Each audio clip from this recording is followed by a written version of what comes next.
Hello, love Dubai! So, ayun na nga, another weekend, another blessing from God.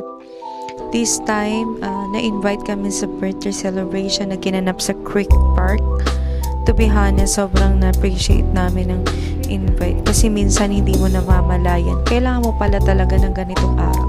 Yung makakahinga ka, makakatawa ka. Before pa kami makarating sa Creek Park, may nadaanan kami dito sa may Old Meta na nagtitinda ng mga turo-turo. Ang daming choices. May chicharon, may balot, may kwek-kwek isaw at kung ano-ano.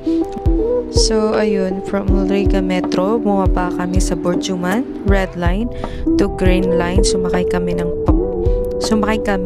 papunta Old Meta. From there, nagtaksi kami. 5 minutes lang naman. So, ayun, na 20 dirham. Pero, pwede naman walking kung kaya. Kung wala kayong gaanong dala, mabilis lang ang biyahe. So, pagdating namin sa Creek Park, but before pumasok, syempre bayad muna tayo ng entrance fee. For 2 years old below, free sila. So, above, 5 dirhams. So, ayun, grabe. Ang ganda ng ambience. Etong place na to, perfect siya for family gathering. Like, pag gusto nyo mag-party, pwede naman dito. Tignan nyo naman, napakalawak ng space dito. Actually, niremind kami nung nag-invite sa amin na magdala kami ng camping chair. Oo nga naman, pag di ka nagdala ng camping chair, baka sumakit yung likod mo. Kakaupo sa lapag. Habang naghihintay kami sa mga kasama namin, naisipan muna nga namin mag-chill dito sa spot na to. So, napaka-perfect ng spot. Ayan, instead na rushing or trying to do a lot, nag-decide muna kami umupo dito at mag-chill. So, ayun, panoorin nyo muna kami.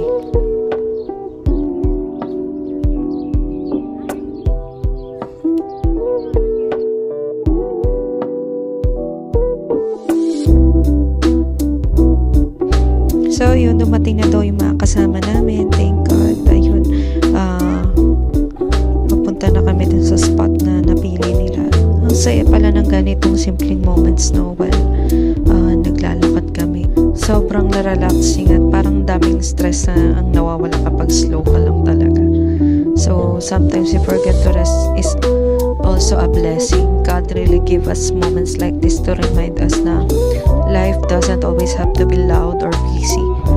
Kahit simpleng upo lang, camping chair, basta magkasama, it can already feel special. So guys, sana ma-inspire din kayo to pause, breathe, and enjoy the little things. Minsan, the most ordinary moments turned out to be the most meaningful. Ayun lang.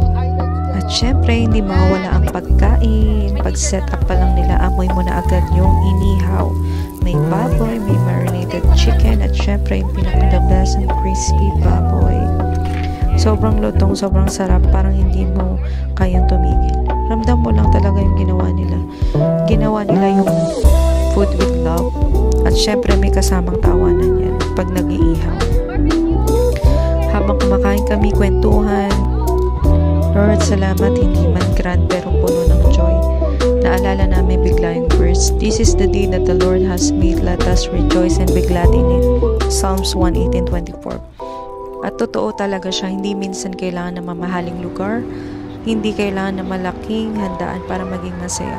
Minsan park, simpleng pagkain, malamig na hangin, at mga taong malapit sa puso mo, and God fills the rest.